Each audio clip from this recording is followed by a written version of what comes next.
Good morning प्यारे विद्यार्थियों। आज हम लोग कोर्स 5 बीएड फर्स्ट ईयर में ब्रिटिश कालीन भारतीय शिक्षा के बारे में अध्ययन करेंगे। भारत की शैक्षिक स्थिति क्या थी, ब्रिटिश काल में भारत की स्थिति क्या थी शिक्षा के बारे में, उस पर हम लोग चर्चा करेंगे। जब आप लोग पीछे के क्लास में तथा बीएड फर्स्ट ईयर में ही C2 में आप विभिन्न शिक्षाओं के बारे में अध्ययन किए हैं, लेकिन इसमें भारतीय शिक्षा की स्थिति को बता देना ज़्यादा अच्छा होगा कि ब्रिटिश काल में भारत की शिक्षा की दशा क्या थी। जैसा कि आप लोग अध्ययन कर चुके हैं कि सन 1854 ईस्वी वुड के जो आयोग पत्र था, उसके अनुसार भारतीय शिक्षा के अनेक आयोगों में क्रांतिकारी परिवर्तन हुए, जिसके फलस्वरूप 1855 के अंत तक प्रत्येक प्रांत में लोक शिक्षा विभाग की स्थापना हुई। इस प्रकार भारत के शासकों में शिक्षा के प्रति अंग्रेजों ने भारतीयों को केवल शिक्षित बनाना चाहते थे। उस समय अंग्रेज हम भारतीयों को शिक्षा के माध्यम से सिर्फ और सिर्फ शिक्षित बनाना चाहते थे, जिनका उद्देश्य था कि केवल शिक्षित बने और इन्हें उच्च शिक्षा से रोका जाए, इन्हें उच्च आधिकारिक तौर पर नहीं देखना चाहते थे। वो यह चाहते थे कि भारतीय सेवक बनकर के ही अपनी जीविका का निर्वहन करे। कोई भी भारतीय सेवक ही होना चाहिए, वह कहीं आधिकारिक तौर पर नहीं होना चाहिए। इसलिए ये लोग हमेशा से, इन लोगों का यह प्रयास था कि भारतीयों को शिक्षा वह दी जाए कि सिर्फ इनको साक्षर किया जाए। इस व्यवस्था से भारत से सहानुभूति रखने वाले इंग्लैंड के ही कुछ लोग थे, जो भारत में शिक्षा के समान समिति का संगठन करके प्रदर्शित करने का प्रयास किया, और इस आंदोलन में बहुत से व्यक्तियों का पर्याप्त सहायता भी मिला।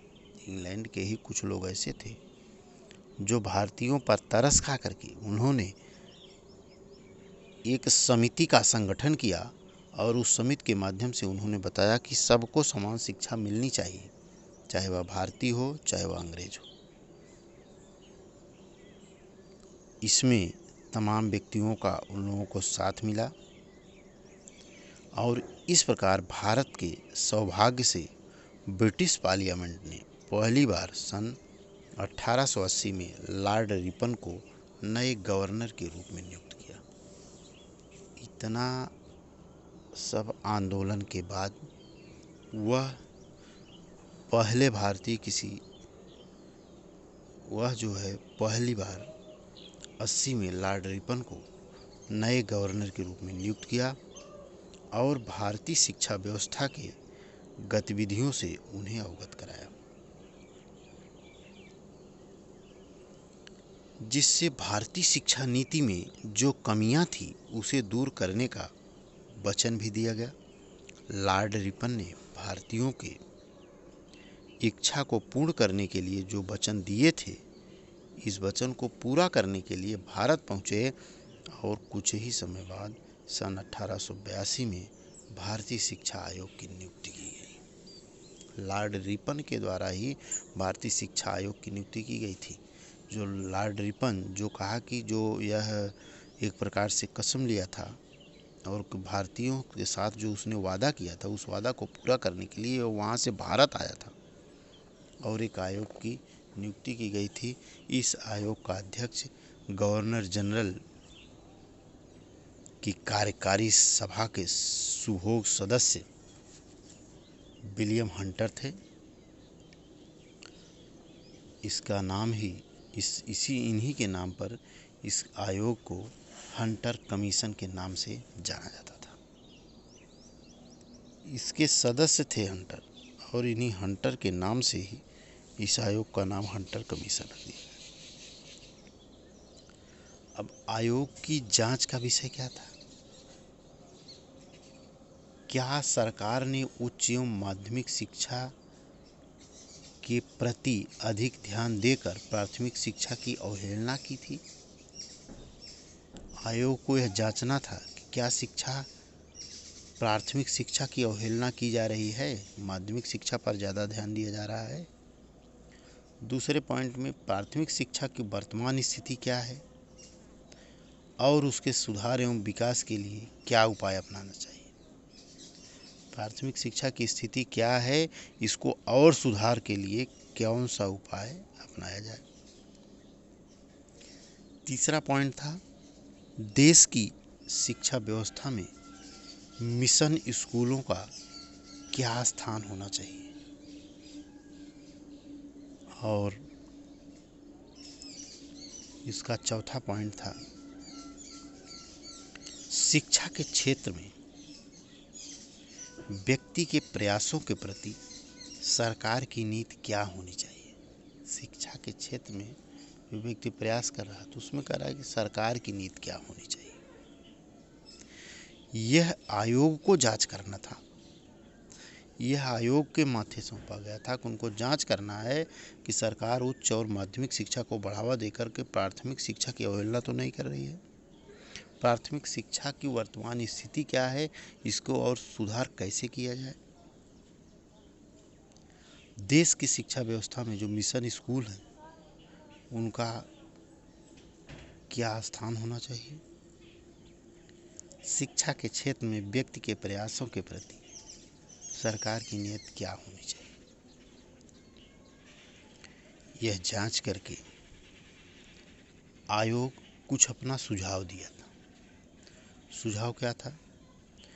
आयोग ने भारतीय शिक्षा के सभी अंगों और क्षेत्रों को गहन अध्ययन करने के बाद उनके संबंध में सुझाव और सिफारिश की।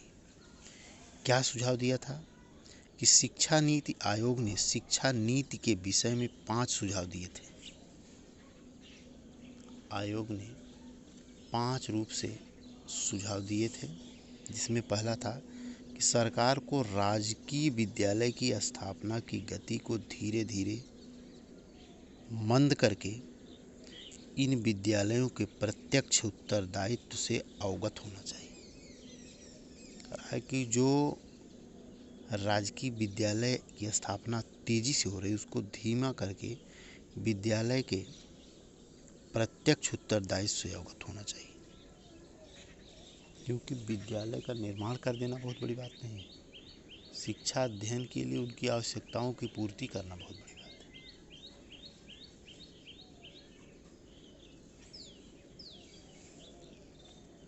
है। उसके प्रोत्साहन के लिए सरकार की सहायता अनुदान के नियमों में उदार बनाना एवं शिक्षा के क्षेत्र में व्यक्तियों को प्रोत्साहन देने के लिए उत्साहित किया जाए। शिक्षा के क्षेत्र में व्यक्तियों को प्रोत्साहन देने के लिए उत्साहित किया जाए।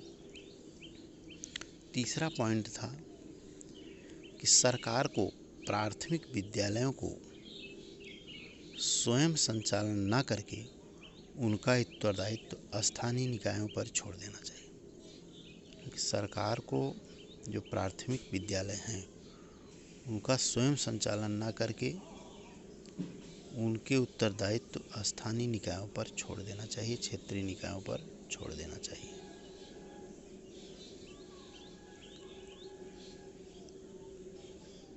चौथा पॉइंट था कि सरकार को माध्यमिक स्कूलों और कॉलेजों का प्रबंध कुशलतापूर्वक कार्य करने वाले व्यक्तियों को सौंप देना चाहिए।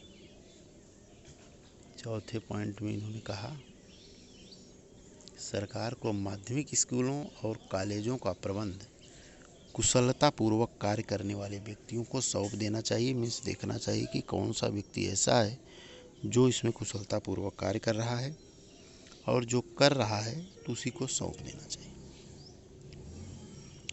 पांचवा और लास्ट पॉइंट जो था वह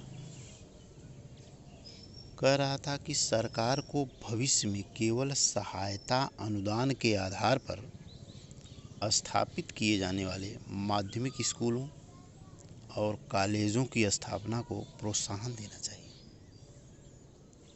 मैं कहा था कि सरकार को भविष्य में केवल सहायता अनुदान के आधार पर स्थापित किए जाने वाले माध्यमिक स्कूलों और कॉलेजों की स्थापना को प्रोत्साहन देना चाहिए। इस तरह से आयोग अपना सुझाव प्रस्तुत किया और ब्रिटिश कालीन शिक्षा के तहत आयोग की जो जिम्मेदारी थी वह अपनी जिम्मेदारियों को निर्वहन करते हुए इस तरह के सुझावों को वह प्रस्तुत किया था। धन्यवाद।